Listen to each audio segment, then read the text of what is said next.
Instant noodles বাচ্চাদের জন্য কতটা ভয়ঙ্কর এবং কতটা ক্ষতিকারক আপনি একবার জানলে অবাক হবেন। তো তার আগে আমি একটি হেলদি নুডলস রেসিপি শেয়ার করব।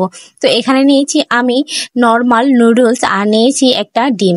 আর এটাকে প্রথমে আমি সেদ্ধ করে নেব, যাতে এর ভিতরে যত কেমিক্যাল থাকে নুডলস সেদ্ধ হওয়ার পর সেই পানিটা আমি ছেঁকে নিয়ে নেব। আর নুডলসটা একদম বেশি সেদ্ধ করব না, যাতে নুডলসটা গলে না যায়। প্রথমে আমি এর ভিতরে তেলটা গরম করে নিয়েছি আর নিয়েছি পেঁয়াজ কুচি। তো এটাকে সুন্দর করে ভেজে সকালে বাচ্চাদের প্রোটিন হিসাবে একটা ডিমই যথেষ্ট। তারপর এটাকে আমি সুন্দর করে ফাটিয়ে নেব, যাতে ডিম দলা না পাকিয়ে যায়। তো এরপর আমি নুডলস দিয়ে দেবো, তারপর দিয়ে দেবো লবণ।